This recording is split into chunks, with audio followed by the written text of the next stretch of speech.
Alright, hey, so this is my sin guide. I said I wasn't gonna make one, but I did make one, and but then everyone in my Discord was like, you know what? Your video is too long. It was only a mere hour and 30 minutes, guys. Just a mere hour and 30 minutes. They're like, no, that's way too long. So I'm gonna just kind of put this into parts. I'm gonna try to get a video out every day, and so I'm gonna try to cover the various topics. This is gonna be like the intro, right? So what I want to cover here is like the pros of the character, things the things I think that this character has that's like kind of unique to this character, and then I'll talk about the flaws, and then I want to talk about things you have to learn with the character, right? So if any of these things, appeal to you or don't appeal to you, they'll kind of give you a good idea if you should be playing Sin. Thus, this topic, the title of this video is probably be "Should you play Sin in Season 3" or something? I don't know. So pros, great. This character. Okay, I'm gonna go with what I think. Off the top of my mind, this is what I think is just the dumbest thing about this character. Let me go back here. This is probably the biggest, like the coolest thing about this character. Okay, I didn't do it from there, so we'll go a little further. This character is the only character in the game that has a DP that could be canceled into a super. Alright, like, this is something that in Street Fighter 4, if you guys don't know about this, they're like, this is too strong, this is too strong, they removed it. This character just has it in Street Fighter, or in Guilty Gear, and thus, this is like one of like the biggest selling points for me. I just love the idea that if I get a reversal, I'm getting a wall spike, because this super, the Ride the Lightning, will carry them pretty much anywhere and then break the wall. And so for a 15-meter on a reversal, it's just it's beautiful. It's beautiful. Once you feel the power of it, you're like, this is cheap. This is cheap. Uh, Another thing, right? Mid range is super good. He has really nice mid range blends between this buoyant and far slash and 2S. Like 2S is really good. It has a lot of nice disjoint. And when I talk about normals, I'll bring it up later about how good these blends are specifically. Yeah, he's also really blessed with it. He gets nice Oki from just about any hit, assuming one has burned the stamina. Right, you can chase afterwards to get Oki, and which is like pretty rare, right? To get a hit and to get Oki. Sin kind of does that pretty easily, and it's really good because like once he gets going, he is on you, and it's just gonna be a mess. I guess speaking from getting on you, he doesn't really do pressure. He's not like Soul or Kain in that regard. What this character does is actually do a mix-up. Alright, so what that means is that he specializes in doing. I think he's gonna ride the lightning me. Yeah, he is. Let me turn this off. He specializes in doing high-low games to you, and this is really fun for me just because like sometimes I don't like doing far slot. This to me is a little bit like it's too like there's value in having a way of winning that isn't just trying to like strike throw. In the case of Sin, he can do an overhead or a low, and that to me is just really fun to play with. It's just you don't always have to just kind of just work around doing strike throw game. But I mean, also it comes with the disadvantage that he doesn't really have the frame data to support doing pressure, and so this will get into a con later when I talk about the mix-up versus at later levels, shall we say. Also, he's also really good for if you're new. I should have probably started with this. Maybe I'll do a fancy edit, but he's also a really good character for just learning the game in general. He has a nice learning curve. Like, there's just so many things about him that he's super simple to use, but he also is really mechanically rich. So you'll be doing so many things, right? I showed you like like he has Kara cancels, which are just super fun to do, and like when you learn it, it's gonna be super rewarding. And so like I feel like if you want a character that gives you like a lot of progress as like you learn mechanics, he's really good at that. And one thing, oh yeah, so also like if you also just want like how I was saying he's like really good at go. He's really good at ignoring neutral. Like if you just like I don't know what to do, just this is probably your answer. So like this is Elk Hunt. It goes under like mid attacks. Oopsies. It doesn't require a little bit of work, but yeah, so you have these tools that just kind of let you always feel like you're playing actively versus like passively. You always kind of just have a something you can do at all times. That's why it's just really enriching for like me as a character. He's just very active, and so yeah, just really fun, active, easy character. Would recommend, and a lot of mechanics, a lot of fun mechanics. He doesn't seem like he seems simple, but he does have mechanics, and so it's like it's just a fun experience to learn them. Going on to his cons, I think the only big one I really want to mention this. Like, because this is gonna happen, and then like, if people are like, well, why does it happen? It's been like this in Season 2. Because jump normals suck. They're really bad. Well, they're they're they work, but you need to use them more strategically than you would think. I'll talk about that when I talk about the normals. But yeah, his jump normals don't really hit crouchers. Like you have to like kind of delay it. Like, but then it also becomes like not as fast as you would want it to be, right? As a airborne. There are ways around it. Like you can do gliding, which I'll talk about in a little bit, like coming up next. One more thing as well, is that his mix-up at a higher level is pretty reactable, so it becomes pretty tricky to use him, right? So if you become too reliant on his mix-up game and you don't know how to play neutral with him, you might have a lot of problems later on. That's just from my experience. I have a great neutral, so I don't really worry about it. Also, his stamina gauge. He is limited by his stamina gauge. It does have the problem, like, where eventually you're going to be... Well, maybe I'll talk about it when I get to the special moves more specifically, but once he's out of special moves, he can no longer... once he's out of special moves, once he's out of stamina, he can't do his follow-ups, right? And without canceling his special moves, he is in a much more punishable state. He's very vulnerable. And then one thing to be mindful of is that the game really tells you, hey, take it easy, because as you hit the opponent,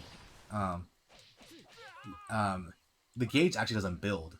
So there are going to be scenarios where you're like, well, what do I do? Do I just chill? Do I just have to back off? And the answer is probably yeah. And so, you know, there are going to be situations where you're doing so well, but then you're going to have to just kind of just take a breather to let your gauge build. Kind of want you to like be mindful of that. So if you think he's always 100% go go go, I should have amended with it. He's like 95% go go go go go. Okay, so yeah, just watch out for his jump ins, and you know his stamina gauge is a quote unquote hindrance, but whatever. Don't. The other thing I want to talk about, yeah. So let's do Kara's real quick. So these are the executional things you have to be able to deal with this character.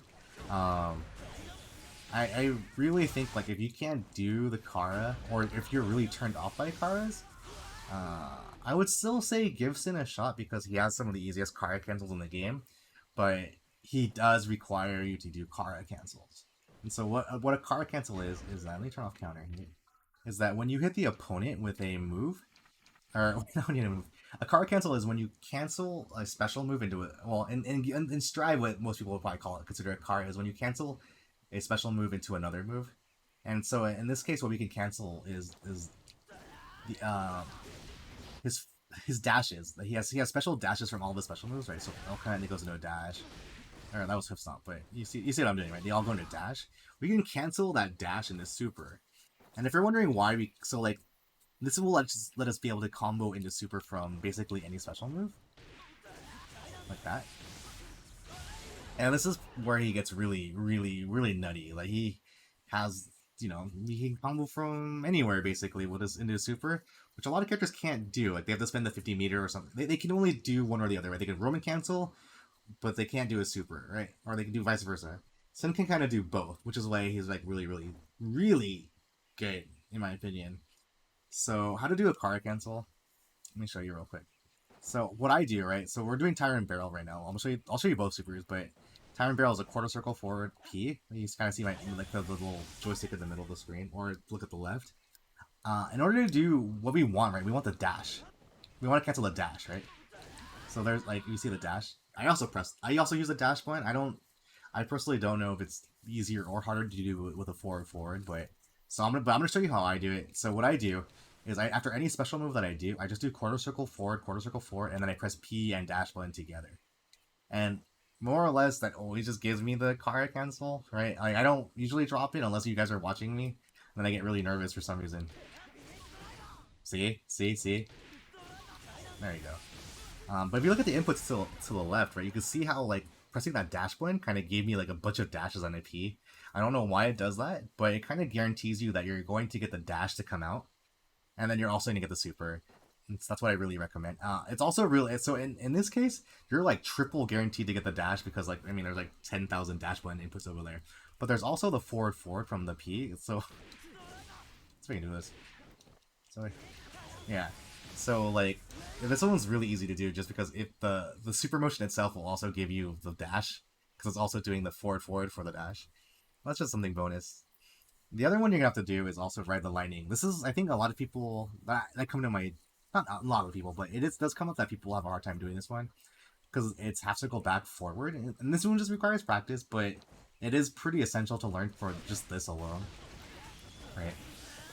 It's something similar, right? You're doing the same motion where you're doing a half. Like I'm just doing half circle back forward, plus the dash blind to get the super to come out, and then all just comes down to timing. Like maybe I kind of like for this one, I kind of just wait a little bit and I just do it. I think that's what it really is that maybe people are trying to do it too early. The thing is like what you need to make sure is that when you're doing the motion and you're doing the dash blind, that it's actually the time that you can do the dash. Because if you press the dash too early, you're not going to get it, right? Like if you kind of do like something like if you do it too early, it just won't come out. If you do it too late, it'll also be the same situation where it just doesn't come out. So you have to just find that sweet spot. So yeah, that's card canceling. You have to learn this. You have to learn this with this character. And then the next one's gonna be so this is something that's more new to me now, but it's become more relevant as I realize that I need to start doing this because jump-ins suck. So you're gonna have to start doing this stuff, like something like this, which is where you're doing an FD during your air dash and then pressing a button. This gives you just a much more deep jump in, and if you don't do this with Sin, I'll kind of show you what happens with this character, because I mentioned how his jump ins really suck. They always typically hit really shallow. So if I set Kai to throw, he's more or less always going to be able to throw you, and it feels really bad. So, I mean, you can always jump, but like let's say I press like close slash, like yeah. So even if you try to do 5P, like it's not going to work. See, even 5P doesn't work. That's how little plus his jump is. I think his jump is like +3 or something. And so, in order to remedy this, you're gonna have to start trying to do like that. I typically just do the K because it's easier, but I would recommend like if you are an execution monster, start doing the jump slap like that. This is just a better normal to go into. Okay. Oh, one more thing. So this is probably the next thing. This is not really required, but it does help, and I would like to, if you're thinking about learning Sin, that you should probably consider using this. The Beak Driver and Elk Hunt OS. This I think everyone should try to incorporate this into their game somehow or another. Like this is what I was saying, that he's really mechanically rich. So what we want, so if you do Beak Driver, and then you press hard slash, the follow up will come out, right? But if you actually do a slight delay and then press the dash button, this will actually give you the dash on counter hit, but also give you the normal hit, or on normal hit it'll give you the follow up. So, right?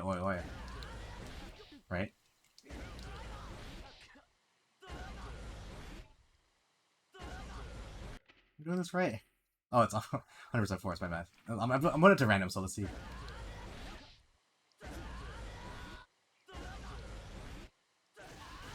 Yeah, see right there, the follow up came out.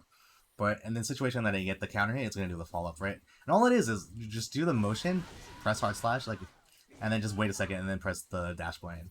This is really good because at some points you're gonna be just having to chuck out this move, right? Because it's also one of your neutral buttons, the Beak Driver, and it has so much range that you want to just be able to, turn these random Beak Drivers into free combos, right? And so. But I mean, if you're also a god, you could probably just also confirm it normally. I'm too old. I can't confirm it, so I try to do the OS when I can. So yeah, those are the things that I would recommend you have to learn. I don't think there's anything else.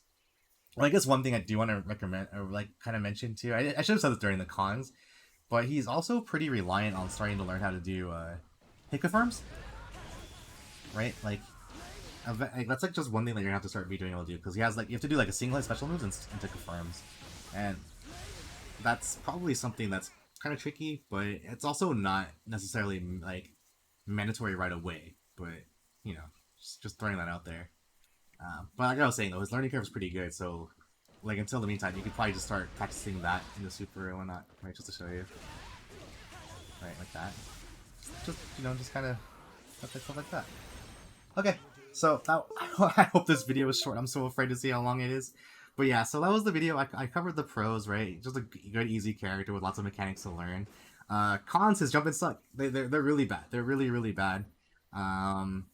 His mix-ups, they will be blocked at a higher level. And so kind of think of that. Think about what you're going to need to be doing when you start getting to that point when they start blocking it. He is also limited by a stamina gauge, right? That's chill. And executional barriers. You have to learn the card cancels. You have to learn how to do FD cancels, or I don't know how to call it, air dash, FD stuff. And I really do recommend learning OSing. So yeah, that should be it for that. I'll so I know that this is like kind of like a summary video or like a brief like intro kind of video. If you guys want me to talk about any topic specifically, please put it in the comments. I'll get to it as soon as possible. Otherwise, I think the next thing I want to go into is either talking about the gauges, like burst and his burst gauge and the stamina gauge and tension gauge, and how they all work together to kind of produce Sin as a monster, because they all make him just really, really oppressive once you know how to use all the gauges. Otherwise, I'm going to go into normals, and then I'm going to talk about all his normals in detail, like excruciatingly deep, and probably waste 30 minutes of your life with all the normals. But there is a lot to unpack there, because I'm going to tell you about like everything that the normals use for that I can personally think of. Like we're in a match, like my mind just goes do this here, and then I'm gonna explain it why I do that in the video. All right, so yeah, like I said, leave a comment if you have anything you want to talk about. Otherwise, thanks for watching. You have a great day. Peace.